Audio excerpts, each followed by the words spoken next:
Hello everyone. In this video I'm going to go over the two homework problems I assigned yesterday, and then we're just going to practice two more examples from the same section. So it's not a new section, just a continuation of section 7.2. But please, when you're done viewing this, let me know if you have any questions, as well as all that wonderful material I sent you guys on the AP exam information. If you have any questions, please, I know there's a lot that you're getting via email, so please let me know if you have any questions.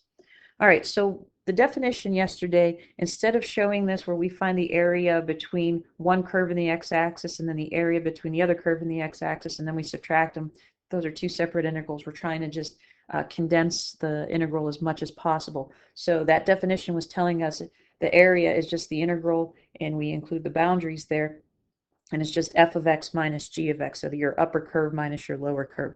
And setting this up, we end up getting the area is equal to, make sure you have a equals and you don't just start with an integral. We have to show that we're using this integral to help us find area.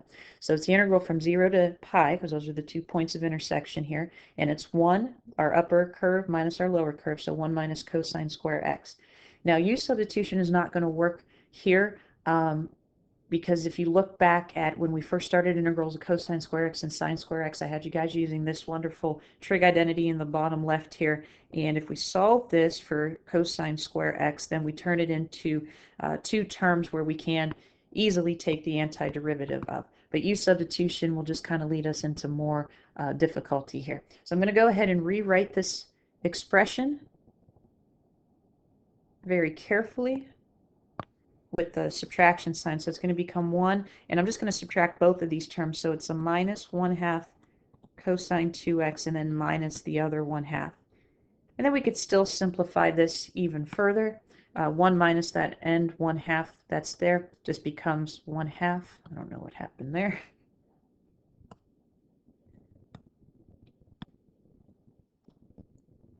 All right, so we just get 1/2 minus 1/2 cosine 2x.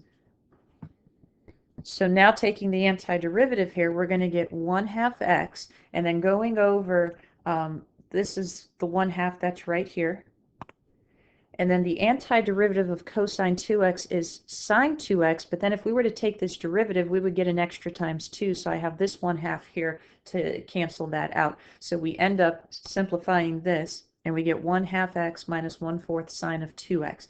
And again, evaluating this from 0 to pi, we'll get 1/2 pi minus 1/4 sine of 2 pi minus, and then the zeros go in over here. Well, what's nice about this is sine of 2 pi is 0, so that term is gone.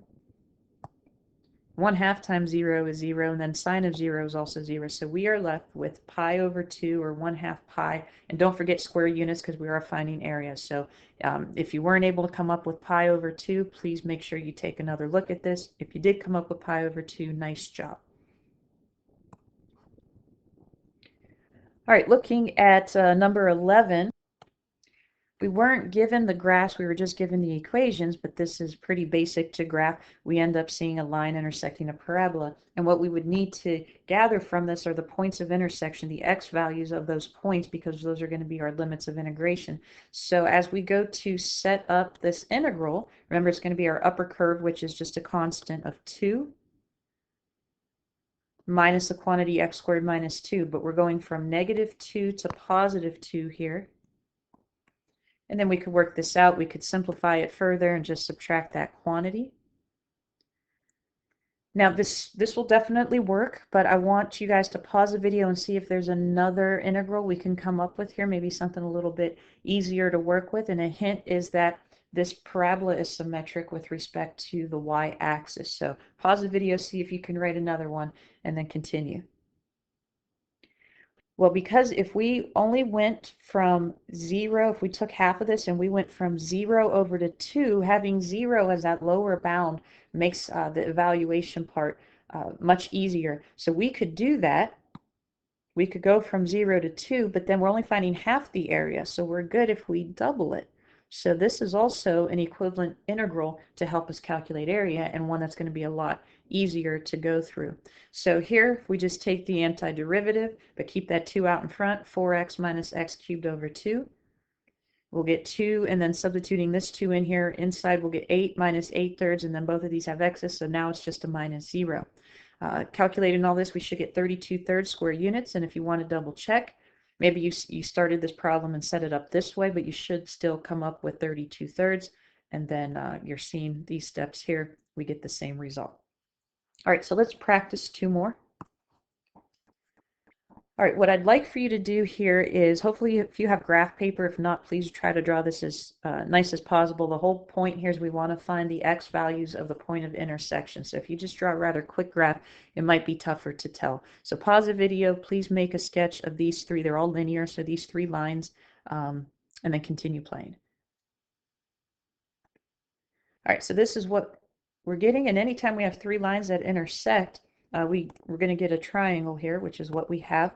So what's nice is we really don't need calculus to help us find this area. We have a formula for area of a triangle, and then the points of intersection work out real nice here. If they didn't, then we'd have to use algebra to set the equations equal to each other and find the points of intersection this way. So it looks like we could set up an integral if we needed to from 0 to 4, but first let's go through this and use the graph to just find the area of a triangle using the formula 1/2 times the base times the height. So here our base, it's like our triangle is really turned sideways. I'm going to use if we're going from 4 down to -8 down here, so we have 1/2, our base here is going to be 12, and then our height is right here. It's always perpendicular to the base, so it's just 4 units. So that's half of 48, so we get 24 square units here. What I'd like for you to do is analytically set up an integral. So go ahead and pause the video, set up an integral. I already told you as much that it's going from 0 to 4, and determine what function goes first minus the second function that's here, and then continue. So the function that's above the other is the 4 minus x, so that's the part that's going to go first. And then we're going to go ahead and subtract. Now you don't have to show this part, you can go straight to subtracting, but again, be very careful with your signs. So then it's going to be the 2x minus 8 quantity. And simplifying this before we try to take the antiderivative, we're going to get a 4 minus a -8, so we'll get a 12, and then minus a 3x dx. Taking the antiderivative, we'll get a 12x minus 3x squared over 2. Again, seeing that 0 as that bottom number is very nice. So this will give us 48, and then we'll get 3 times 16, 48 over 2, which is 24, and we're still getting 24 square units. All right, so that was a good example where we go to find this area, but we have a nice geometric shape. So absolutely, even though I showed both of these methods, we're trying to use the one that's most efficient. All right, and then our second example, and it's our last example, we want to find the area bounded by these two functions. Notice one is quadratic, so we have a parabola. The parabola is going to open down. The other function is a line, has a positive slope. So when a line intersects a parabola, it can intersect up to 2 times. So before you go ahead and graph this, let's find the x values of the points of intersection. We need these. Just in case it might be a little too difficult to figure it out once we do graph this. So we want the x values of the points of intersection. All right, so we're going to go ahead and set x minus 1/2 x squared equal to 1/2 x minus 2. You can figure this out any way you want. I'm going to go through and just double every number. So we'll get 16 minus x squared equals x minus 4. It is quadratic. I want to bring everything over to one side. So this will factor into an x plus 5 and an x minus 4. So our 2 points of intersection are at -5 and 4. So now pause the video, go ahead and graph this and see if this is true. And again, you want to try to graph this as accurately as possible. All right, and this is what it looks like. So just about over here where we have a -5, we see that we do have a point of intersection, and then over here a little bit nicer to tell because it's right on the x-axis. So we're trying to find the area bounded by these two curves here. So go ahead again, pause the video, set up an integral, and work this out, and then play the rest of the video to see how you guys were doing. Again, make sure we want to set area equal to our integral from -5 to 4. Unfortunately, there's no other way. We can't double it. It's not symmetric if we started from 0 to 4 this way, so we have to just go from -5 to 4. The top curve is the parabola, so we're going to have 8 minus 1/2 x squared, and very carefully we could just subtract the other two terms. So then minus 1/2 x, and then plus 2. Now combining our like terms, we'll have the integral from -5 to 4. We're going to get a 10. I'm just going to kind of write it in order this way, with the last term being the x squared. Now you could leave it this way, but you're going to work with more fractions, which is fine. But there's all sorts of algebraic manipulations we can do here. And if we factored out a 1/2, actually a -1/2, and we'll show from -5 to 4.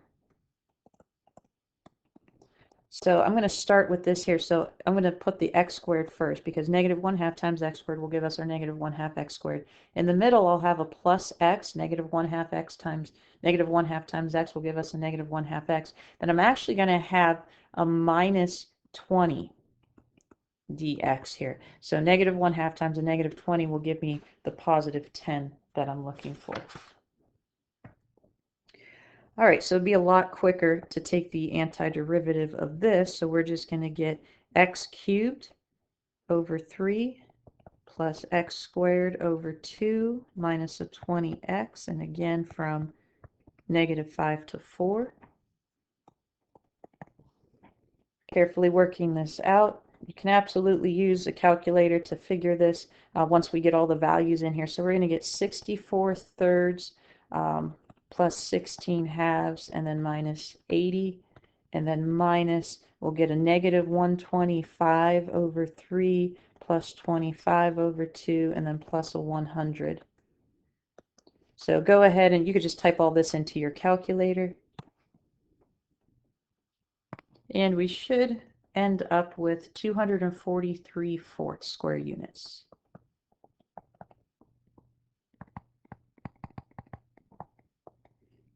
All right, so this one, we have to do a little bit of algebraic work, which is to find the x values of the points of intersection, which makes looking at the graph a lot easier, especially finding where that -5 is right there.